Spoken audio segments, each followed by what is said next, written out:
Hello friends, आज हम पढ़ेंगे सबस्पेस और सबस्पेस को चेक कैसे करना है उसके ट्रिक्स हम स्टडी करेंगे।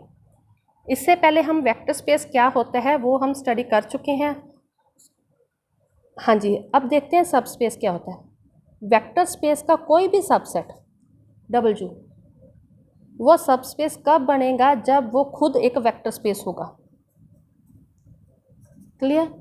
तो उसके लिए हमारे पास क्या प्रॉपर्टीज होनी चाहिए। पहली प्रॉपर्टी तो क्या कि उस W में एक ज़ीरो एलिमेंट एग्जिस्ट करना चाहिए। दूसरी प्रॉपर्टी क्या होनी चाहिए कि W क्लोज्ड अंडर एडिशन होना चाहिए। और तीसरी प्रॉपर्टी क्या होनी चाहिए, क्लोज्ड अंडर स्केलर मल्टीप्लिकेशन होना चाहिए। और यहाँ पर जो F होगा वो क्या फील्ड को बिलोंग करेगा। अगर ये तीन प्रॉपर्टीज होल्ड होती हैं तो जो हमारा होता है W वो सबस्पेस बन जाएगा वेक्टर स्पेस V का। हाँ जी, अब शुरू करते हैं हम ट्रिक्स। सबसे पहला ट्रिक क्या है कि अगर हमारा पास जो W है वेक्टर स्पेस बन जाए, ठीक है, VF का अगर वो वेक्टर स्पेस है तो ठीक है, तो वो क्या सबस्पेस बन जाएगा। अगर वो वेक्टर स्पेस ही नहीं है तो वो क्या है, सबस्पेस बन ही नहीं सकता। तो हमने ये कैसे चेक करना है कि जो हमारा W वेक्टर स्पेस है या नहीं है, उसके लिए ट्रिक्स मैं ऑलरेडी आपको पिछली जो वीडियो है उसमें शेयर कर चुकी हूँ, जिसका लिंक मैं आपको आई बटन में दे दूँगी। आप प्लीज़ वो वीडियो को मेरी को ज़रूर देखना। वहाँ पर मैंने वेक्टर स्पेस को चेक करने के लिए शॉर्ट ट्रिक्स शेयर किए हुए हैं। तो पहला ट्रिक तो हमारा यही था कि आप ये चेक करो कि W वेक्टर स्पेस है या नहीं है। अब दूसरा ट्रिक पर चलते हैं। दूसरा ट्रिक हमारा क्या है कि हमने ये चेक करना है कि उस W में हमारा ज़ीरो एलिमेंट एग्जिस्ट करता है या नहीं करता है। देखते हैं क्वेश्चन से। Set not containing zero vector can not be a subspace. अगर किसी सेट में ज़ीरो वेक्टर नहीं है तो वो क्या है, कभी भी सबस्पेस नहीं बन सकता। जैसे is the following set is subspace of R square. जो आर स्क्वायर है ये हमारी वेक्टर स्पेस गिवन है, ठीक है, और ए है, इसको हमने सबस्पेस प्रूव करवाना है। क्लियर? और जो आर स्क्वायर इसका जीरो एलिमेंट क्या होता है, आर स्क्वायर का जीरो एलिमेंट 0 0 होता है। और ये 0 0 अगर ए में बिलोंग करता है, ठीक है, तो ठीक बात है, हम सबस्पेस अभी नहीं बोल सकते, ठीक बात बोलेंगे। अगर ये 0 0 इसको नहीं बिलोंग करता तो ये पक्की बात है कि नॉट सबस्पेस है, ये सबस्पेस नहीं बन सकता। ठीक है, इसमें देखते हैं कि 0 0 ए में आता है कि नहीं आता। यहाँ पर x की वैल्यू 0 पुट की, ठीक है, 0 हो गया। यहाँ पर x की वैल्यू 0 पुट की तो 1 आ गया। क्लियर? तो इसमें किसी भी हालत में हम करेंगे तो यहाँ पर a में 0 0 एलिमेंट नहीं बन सकता, क्योंकि यहाँ पर प्लस में 1 पड़ा हुआ है। ठीक है, तो a में क्या है, 0 0 एलिमेंट बिलोंग नहीं करता, तो a क्या सबस्पेस नहीं है। इज द फॉलोइंग सेट आज सबस्पेस ऑफ आर क्यूब। हाँ जी, आर क्यूब का जीरो एलिमेंट क्या होगा, 0 0 0। और W में देखते हैं 0 0 आता है कि नहीं। ए की वैल्यू 0 पुट करो, यहाँ पर 0 हो सकता है।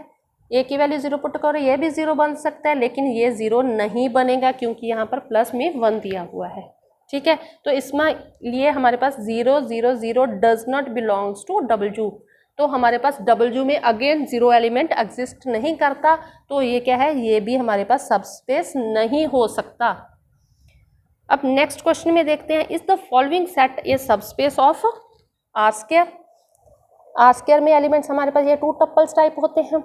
उसके साथ ही हमें ये 2 कंडीशंस दी हुई हैं, x + y = 0 and x - y = 1। अब देखते हैं कि इसमें 0 0 एलिमेंट आता है कि नहीं आता। 0 0 एलिमेंट वो होगा जो इन दोनों एलिमेंट को सेटिस्फाई भी करे, इन इक्वेशंस को। अगर हम यहाँ दोनों पर 0 पुट करते हैं, 0 + 0 = 0, ये तो बन जाएगा, लेकिन इधर ये सेटिस्फाई नहीं होगा। क्लियर? तो हमारे पास कोई भी ऐसी इक्वेशन नहीं है जो 0 0 इन दोनों को सेटिस्फाई करे। तो यहाँ पर भी 0 0 एलिमेंट W को बिलोंग नहीं करता, ये भी सबस्पेस कभी नहीं बन सकता। ठीक है, तो इन तीनों को अगर हम देखें तो हमें क्या मिलता है। अगर प्लस में कुछ हमारे पास दिया हुआ है, प्लस में जैसे प्लस में चाहे 1 दे, 2 दे, 3 दे, कुछ भी कांस्टेंट टर्म दे दें, ठीक है, तो वैसा क्या होगा, हमारे पास सबस्पेस नहीं बनेगा। तो यहाँ पर भी कुछ ऐसा ही है, x equals to Y plus 1 type है, तो ये हमारे पास सबस्पेस नहीं है। हाँ जी, नेक्स्ट देखते हैं, is the following set a subspace of R cube. इसमें हमने देखते हैं आर क्यूब का 0 0 एलिमेंट क्या होगा, 0 0 0 एलिमेंट होगा। ठीक है जी, अब ये देखते हैं इसमें है, हाँ जी 0 किए पुट किया, 0 पुट किया, 0 पुट किया, तो 0 0 बिलोंग कर रहा है ए में। तो हम यहाँ से क्या बोल सकते हैं कि ये सबस्पेस है? नहीं, अब नहीं बोल सकते। अगर नहीं बिलोंग करता तो पक्की सबस्पेस नहीं बनता था, लेकिन अब बिलोंग कर गया तो हम नहीं बोल सकते कि अब सबस्पेस है। तो इसके लिए हमें आगे की दो प्रॉपर्टीज़ और थी, हमें उनको चेक करना पड़ेगा। अब सेकंड प्रॉपर्टी क्या थी कि हमने ए प्लस बी दो एलिमेंट्स को बिलोंग करवाना है ए को। अगर ये ऐसा होता है तो ये हमारी सबस्पेस की सेकंड प्रॉपर्टी प्रूव होगी। अब देखते हैं कि ए में कैसे एलिमेंट्स हैं। फर्स्ट एलिमेंट उसका स्क्वायर है, फिर उसके बाद क्यूब है।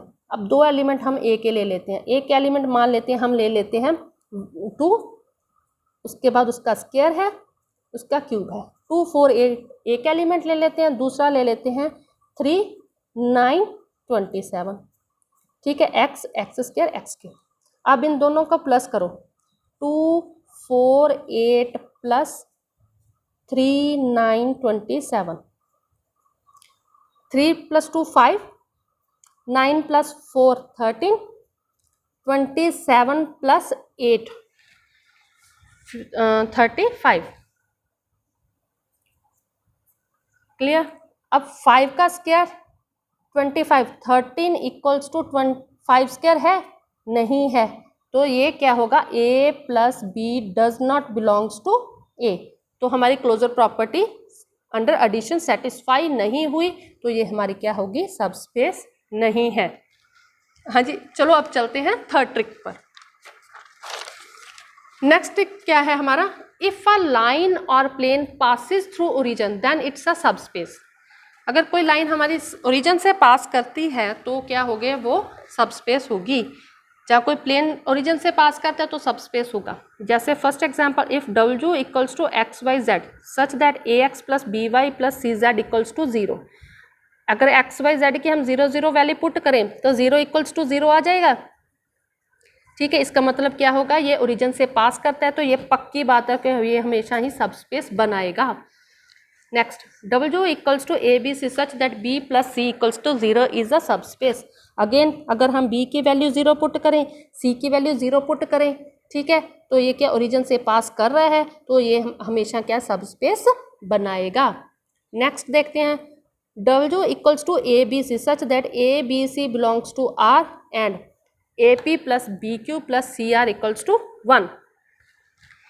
हाँ जी, ए बी सी क्या है, अगर हम इसके वैल्यू 0 + 0 + 0 पुट करें तो इक्वल्स टू 1 आएगा। तो ये ओरिजिन से पास नहीं कर रहा है प्लेन हमारा, तो ये कभी भी क्या है, वेक्टर स्पेस सबस्पेस नहीं बनाएगा। Clear. Next question, W A B C such that A equals to B C and 2a + 3b minus of C equals to 0। यहाँ पर तो इक्वल्स टू 0 है, लेकिन इस ऊपर वाली इक्वेशन में यहाँ पर इक्वल्स टू 0 नहीं है। इन दोनों को सॉल्व कर लो, यहाँ पर पुट कर दो, a की जगह पर b - c पुट कर दो। 2b minus of c plus 3b minus of c, 2b minus of 2c plus 3b minus of c equals to 0। तो ये बन गया हमारे पास 5b minus of 3c equals to 0। ठीक है जी, तो अगेन b की वैल्यू 0 पुट करेंगे, c की वैल्यू 0 पुट करेंगे, तो इक्वल्स टू 0 होगा। ये ओरिजिन से पास करेगा, तो ये हमारे पास क्या होगा, हमेशा ही सबस्पेस बनाएगा। Next, W equals to A B C such that a plus B plus C equals to d। अगर हम ए बी सी की वैल्यू 0 0 0 पुट करते हैं तो ये कभी भी 0 नहीं होगा, क्योंकि d is a fixed real number. ठीक है, फिक्स्ड रियल नंबर का मतलब क्या है कि यहाँ पर उन्होंने फिक्स कर सकते हैं, 1 फिक्स कर सकते हैं, 2 फिक्स कर सकते हैं, तो क्या होगा हमारे पास 0 इक्वल्स टू 0 नहीं। अगर वो 0 कर देते हैं फिक्स तो फिर आएगा। मीन्स अगर यहाँ पर a plus B plus C equals to 0 होता है तो ये क्या हो जाएगा, हमारे पास सबस्पेस बनाएगा। अगर a plus B plus C equals to d और d नॉट इक्वल्स टू 0 को फिक्स करते हैं तो ये क्या होगा, नॉट सबस्पेस, तो ये सबस्पेस नहीं बनाएगा। ठीक है, तो और प्रॉपर्टीज़ चेक करने की भी हमारे ज़रूरत नहीं है। होप सो स्टूडेंट्स आपको ये सारे क्वेश्चंस समझ आ गए होंगे। इसके बाद में आपके लिए बेसिस के शॉर्टकट्स लेकर आऊँगी, और अगर आप उन वीडियोस को देखना चाहते हैं तो उसके लिए आपको मेरे चैनल को सब्सक्राइब करना पड़ेगा और उसी के साथ दिए हुए बेल आइकन को प्रेस करना पड़ेगा, इसलिए जो आपको नोटिफिकेशन सबसे पहले मिल सके और आप वीडियोस को देख सकें। Thank you.